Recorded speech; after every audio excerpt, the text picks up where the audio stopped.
Neste dia, a horas da véspera, houvemos vista de terra.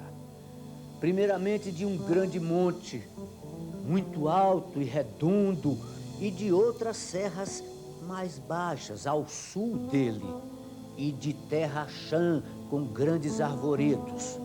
Ao monte alto, o capitão pôs o nome de o Monte Pascoal, e a terra de Veracruz.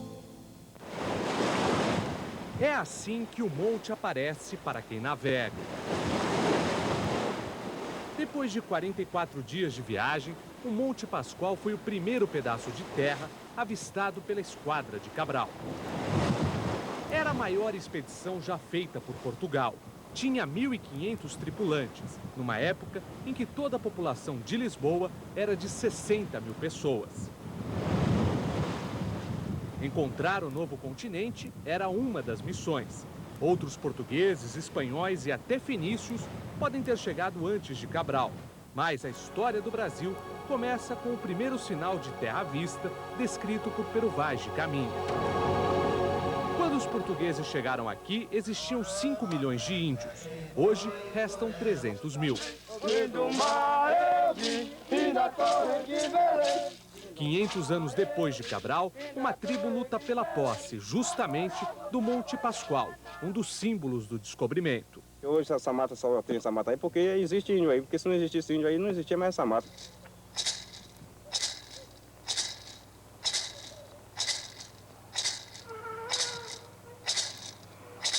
Na estrada, os índios controlam o acesso. A faixa indica que o Parque Nacional do Monte Pascoal está ocupado pelos Pataxó. O toré é a dança da resistência.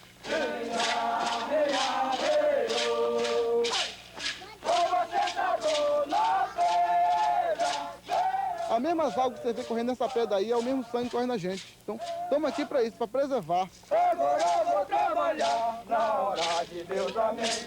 O índio não destrói porque o índio não tem serraria, o índio não tem caminhão, o índio não tem nada, o índio trabalha manual, né, à mão. Então o índio nunca destrói. Há 5 meses, os índios expulsaram os guardas do Ibama e dominaram o parque. Os Pataxó viviam numa reserva que ocupava 1/3 da área. Mas a população cresceu. As promessas de apoio para a agricultura não foram cumpridas. E agora, eles querem o controle total do parque. Se nós andamos aí é de pé, ó. Daqui na beira da praia, de uma aldeia na outra, cruzando para um lado para outro, de pé. E nós temos capacidade de tomar conta, porque nós somos donos, nós conhecemos igualmente a palma da nossa mão, que nós somos filhos daí, nascidos e criados aí dentro, né?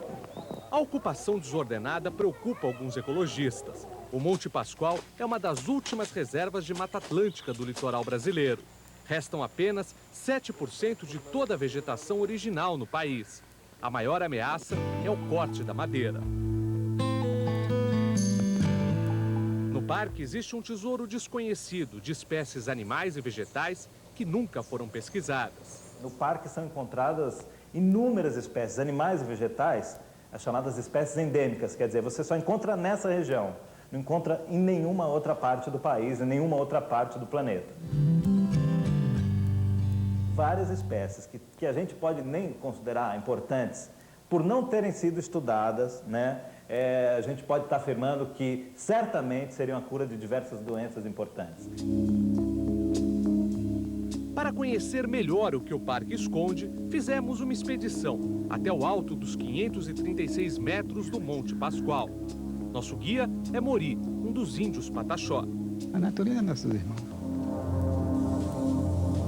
Árvores como o jacarandá e o jequitibá se destacam na mata. O canto dos pássaros compõe a trilha sonora. A subida é íngreme. Trilhas cortam o parque e ligam as aldeias. São caminhos de índios. Para quem não está acostumado, é uma dura caminhada. Depois de 1 hora de caminhada, nós estamos acabados, totalmente cansados. Inteiro mesmo só o Mori, que está acostumado a fazer essa caminhada desde pequenininho. Só que quando nós chegamos aqui, perto do topo do Monte Pascoal, encontramos um inimigo difícil de ser vencido, a neblina. Por isso, nós vamos parar aqui neste platô e vamos esperar a melhor imagem. Vai ser um jogo de paciência. Descer costuma ser mais fácil, mas às vezes... Aqui, ó.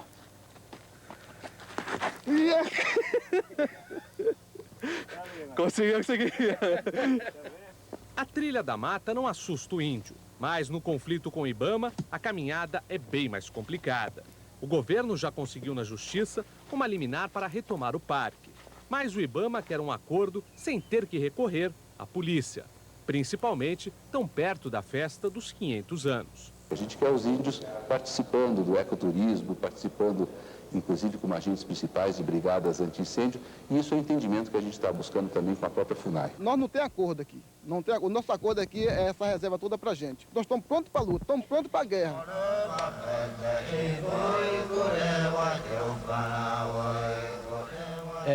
Pessoal, amanhã vocês vão conhecer o local onde houve o primeiro encontro entre portugueses e índios. Ninguém entendeu, mas aquilo que diz lá no seu livrinho de história foi confirmado. Houve troca de presentes.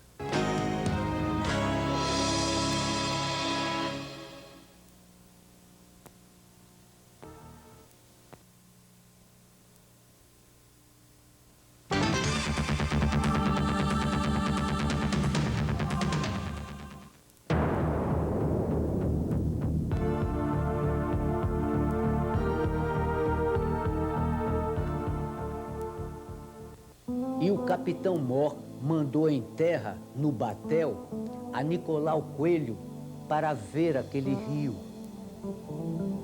E tanto que ele começou a ir para lá, acudiram pela praia homens, quando aos 2, quando aos 3.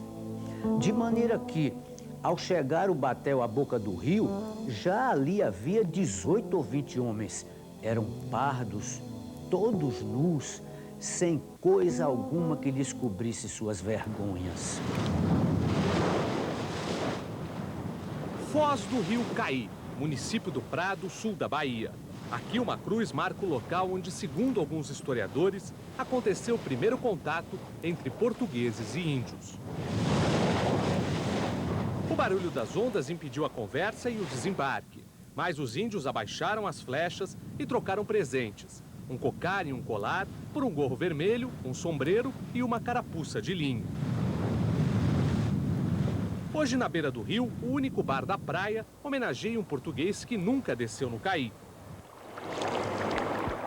Mas alguns historiadores dizem que o primeiro contato entre portugueses e índios teria acontecido um pouco mais ao norte do rio Caí, aqui onde nós estamos, na foz do Rio do Frade, já em Porto Seguro.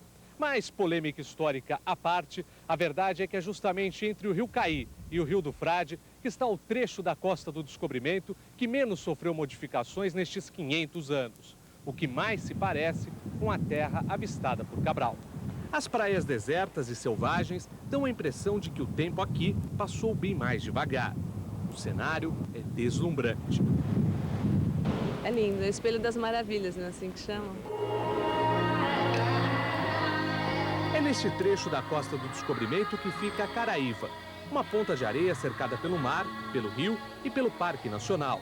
Um lugar onde não há carros e todo mundo chega de canoa. Nós viemos do mar. No rio, a água muda de cor. A Mata Atlântica é o cartão de visita. A Vila Ribeirinha tem 500 moradores. Nas ruas de areia, o transporte é feito no lombo de animais.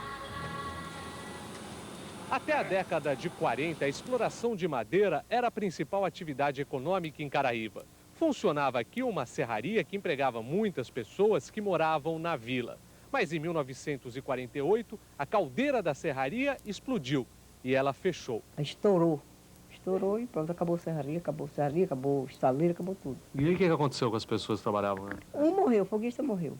E o resto das pessoas que trabalhavam? Foi todo mundo embora? Todo mundo embora, ficaram por aqui e depois foram embora. Caraíva é a Vila de Maria, Lomanto, Tazinho. Gente que passa a vida consertando a rede de pesca, relembrando histórias e cuidando da capela.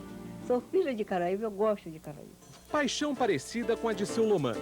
O campinho de areia mexe com a memória do antigo zagueiro do time da Vila de Caraíva, fã de Garrincha. Hoje, Lomanto é o maior contador de histórias entre os pescadores. Algumas bem caprichadas no exagero, como o caso da arraia gigante. Esse daqui é uma arraia que deu 2.000 quilos. 2 toneladas, arraia? 2 toneladas. Eu contei isso para o seu Paulo lá do Rio, ele pensou que era mentira. E não é não? Não é não. Aí eu chamei o Berguinho e Biriba, conhece Biriba? Não conheço não. Pergunta a eles que eles contam. Mas era uma enorme de uma arraia. E o filho que estava dentro da barriga deu 30 quilos. Como é que é? O filho que estava dentro da barriga da arraia deu 30 quilos. Não é história de pescador não, São Lomanto? Não, com certeza. Já peguei calção de 10 a 150 quilos. Ah, São Lomanto, 150 quilos? Já peguei. Que tamanho tinha esse cação? Que tamanho tinha esse cação, São Lomanto? Já peguei de 150 quilos. Que tamanho que ele era? Era dessa grossura assim, ó. Ah, louco. Tem muita história de pescador aqui? Ah, mentiroso tem muito. Quando o seu Lomanto fala da saúde, também parece conversa de pescador, mas não é. Ele foi ao médico pela primeira vez aos 63 anos. O segredo? A gente é que só morre velho, novo é difícil morrer. A não ser quando é acidente, né? Mas de doença assim, é ruim morrer. Tazinho é o último pescador de canoa da vila. Não tem televisão e aos 42 anos tem 14 filhos. Ele vive assim. E vivendo aí nesse Caraíba. Vendo os pessoal passar, né? Tinha gente. Vida aqui é tranquila? Pra mim é. O senhor gosta? Sim. À noite, a luz vem das velas, dos geradores e das placas que captam energia solar. A eletricidade ainda não chegou a Caraíva, mas alguns turistas já descobriram a vila. Caraíva está perto de uma encruzilhada. Vai ter que decidir que caminho tomar daqui para frente. Eu acho que a gente podia discutir um turismo que coubesse aqui dentro, né? É para um público que vai vir aqui, como a gente falou mais cedo, atrás do que a gente não tem. O que a gente não tem? A gente não tem carros aqui dentro, a gente não tem eletricidade, a gente não tem água quente e, ao mesmo tempo, a gente tem 12 quilômetros de praia deserta para o norte, 12 quilômetros de praia deserta para o sul, a gente tem uma tranquilidade, um tipo de vida que você já não encontra muito em muitos lugares, né? Eu acho que isso faz bem para as pessoas.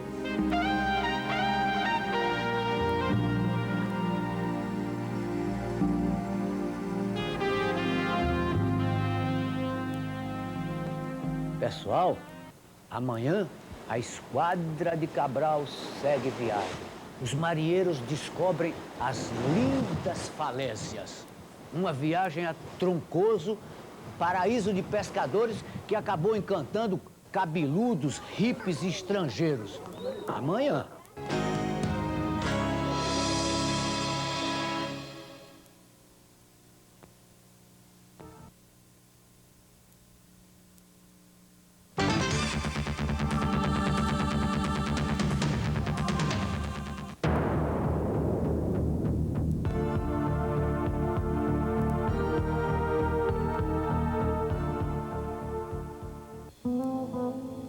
Tem ao longo do mar, em algumas partes, grandes barreiras, umas vermelhas, outras brancas. E a terra por cima, toda chã e muito cheia de grandes arvoredos. De ponta a ponta é tudo praia palma, muito chã e muito formosa. Abismos de 40 metros de altura, rochas em constante processo de erosão. Com o sol, mudam de tom, do branco até o vermelho. São as falésias, os costões do Brasil que serviram de referência para os pilotos da Esquadra de Cabral, que avançava pelo litoral a 10 km por hora, em busca de um porto seguro.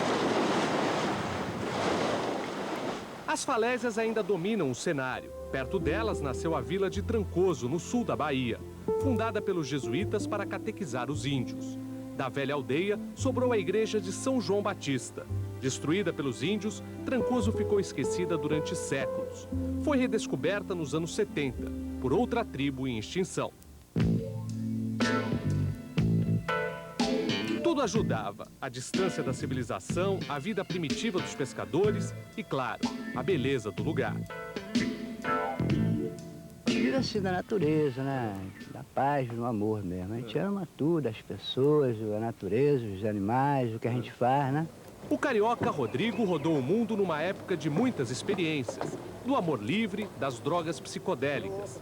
Em Trancoso achou a sociedade alternativa. Aos 63 anos, mantém o visual hippie e vive da venda de artesanato. Aqui é muito calmo, muito tranquilo, né? A gente ganha pouco, mas vive tranquilo, na paz, né? Os estrangeiros também descobriram Trancoso. Em busca de aventura, trocaram a vida civilizada da Europa pelo sonho de uma nova era. Acho que hoje em dia eu sou uma mistura. Eu sou um pouco sueca, um pouco baiana. Eu diria que eu sou uma baieca. Helena trocou há mais de 10 anos o frio polar da Suécia pela vida em Trancoso. A artista plástica casou com um nativo e os novos ares mudaram até a forma dela pintar. Que tipo de cor você usava lá? Talvez mais azuis, mais cores um pouco mais frias. E aqui? Cores mais quentes. Por exemplo? Vermelho, laranja. Trancoso virou um lugar em que nativos e estrangeiros convivem em harmonia. Os dois aprenderam a respeitar as diferenças. O pessoal daqui brinca e usa até um trocadilho, dizendo que em Trancoso existe uma seita, onde se aceita tudo e todos. Nascido na vila, Damião presenciou primeiro a chegada dos cabeludos, depois dos estrangeiros, numa época em que dinheiro era coisa rara em Trancoso. Claro que existia o dinheiro circulava também, todo mundo conhecia o dinheiro. Mas era muito pouco, então era muito mais fácil, por exemplo, se você tem uma casa, queria vender um sítio, você trocar por uma outra coisa, por cavalo, por plantações, sei lá, uma casa na roça. Damião pinta quadros que são vendidos em São Paulo e até em Nova York. Retrata as imagens que há 500 anos seduzem quem chega a esta terra. Eu acho que Deus caprichou um pouco mais quando ele fez isso aqui. Nos últimos anos, Trancoso virou polo turístico. A estrada de areia foi substituída pelo asfalto. Os ônibus descarregam turistas no Quadrado, a praça central. As barracas civilizaram a praia da vila, onde o topless, há muitos anos, não desperta polêmica. Algumas tradições não mudam. Em Trancoso, o melhor passeio na praia é feito a cavalo. Custa R$10 a hora, com direito a mergulho. Fernando chegou como mochileiro. Hoje é dono de uma pousada. Em Trancoso, encontrou seu paraíso. As pessoas vivem a sua individualidade, cada um tem o seu negócio, seu pequeno negócio, ninguém tem pretensão de virar um grande empresário, apenas ter uma vida gostosa, saudável.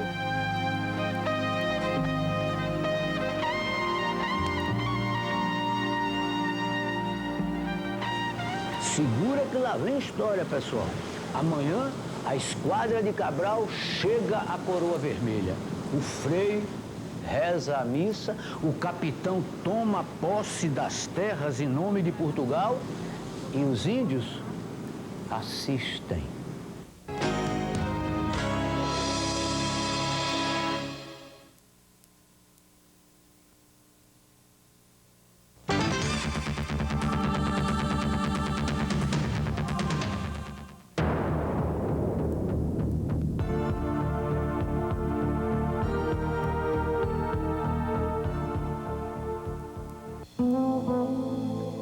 E, mal desembarcamos, alguns dos nossos passaram logo o rio e meteram-se entre eles.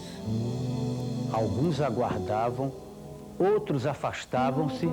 Era, porém, a coisa de maneira que todos andavam misturados. Eles ofereciam desses arcos com suas setas, por sombreiros e carapuças de linho ou por qualquer coisa que lhes davam.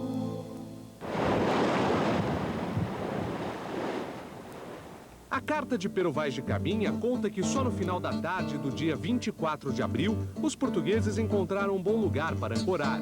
Era a foz do rio Mutari, próximo do Recife de Coroa Vermelha, no sul da Bahia. No Ilhéu, foi rezada a primeira missa no dia 26 de abril. Ainda hoje, a maré muda todo dia este cenário.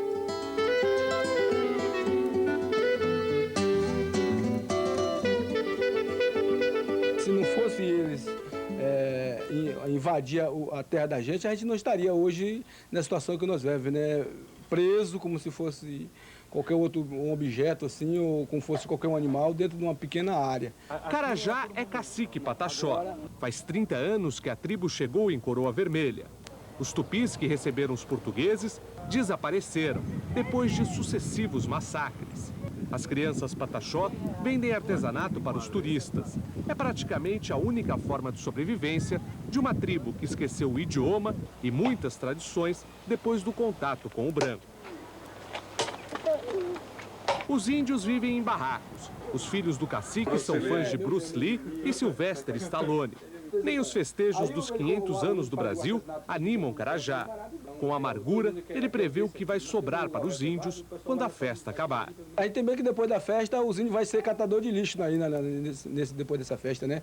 Porque tudo que vai ser feito aí vai ser feito bonito para o Brasil inteiro, mas para os Pataxó mesmo da região, a gente não sabe o que vai ser. O que vai sobrar aí é lata de cerveja, lixo e tal, para os Pataxó catar. Por causa dos 500 anos, Coroa Vermelha está em obras. O governo tratou de construir um centro de artesanato para os índios, um museu e novas hortas. A Yanamã já decidiu, não vai para a nova Coroa Vermelha. Ele quer voltar para o meio do mar, onde não tinha medo de dormir de janela aberta. Os mais novos não estão querendo, eles não querem mais nem ser índio. Quer ser o quê? Branco. Coroa Vermelha fica em Santa Cruz Cabralha, um município que ficou no meio do caminho da história. Perdeu a inocência das pequenas vilas de pescadores e não alcançou o progresso de Porto Seguro. Aliás, a famosa cidade vizinha é uma rival na briga pelas honras do descobrimento. Tudo é motivo para discussão, até para que cidade aponta a estátua de Cabral. Uma disputa que promete ser ainda mais acirrada neste ano de aniversário de 500 anos de descobrimento. É que o historiador de Porto Seguro já tem pronto um livro onde afirma que Cabral nunca chegou a Cabralha. Ele teria desembarcado em Porto Seguro. Romeu Fontana analisou as descrições da viagem feita na carta de Pero Vaz de Caminha. Se ele estivesse lá, jamais poderia ter estado aqui. Como se ele estivesse aqui, ele jamais poderia ter estado lá. E como ele escreveu de um Porto Seguro, 1º de maio, a cidade se chama Porto Seguro, se ele tivesse escrito de uma coroa vermelha e assinado deste Porto Seguro, desta vossa ilha de Veracruz, seria um samba do crioulo doido. O professor de História de Cabralha contesta os argumentos que vêm de Porto Seguro. Para ele, é mais uma tentativa de tirar Cabralha da história. É um absurdo, está deturpando a história. O Brasil é o único país do mundo que não tem uma mãe definida. Qual é a mãe? É Cabralha? É Porto Seguro? Fica a cargo das pessoas, né? Se o descobrimento é a partir do momento que ele é visto no Monte Pascoal no dia 22, pode se considerar, então, para Porto Seguro. Mas se for a partir do momento do local onde ele desembarca, toma posse, finca uma cruz e registra, né? E isso ficou para Cabralha. Uma polêmica que preocupa os moradores de Cabralha, que luta para atrair o turismo e crescer. Na cidade, que ficou conhecida como berço do descobrimento, a primeira maternidade só foi inaugurada há menos de um mês, quase 500 anos depois de Cabral. Durante anos, Cabralha viveu no abandono. Os moradores reclamam da falta de investimento na cidade, que guarda monumentos da colonização portuguesa. Vista de cima, Cabralha parece um paraíso, com um cenário que mistura o verde das matas com o azul do mar e dos rios. Mas no asfalto, a vida é dura e difícil. O maior problema, rapaz, aqui é o desemprego, entendeu? Tem medicina que não tem, entendeu? E outras coisas mais, né? Uma situação que entristece Cabral, ou melhor, o comerciante Wilson Menezes, que interpreta o capitão português todo ano no Alto do Descobrimento. O Cabral baiano confessa insatisfação com a história oficial e com o lugar ocupado por Cabralha. Cabralha hoje é um filho órfão. Rejeitado? Não diria rejeitado, mas ignorado.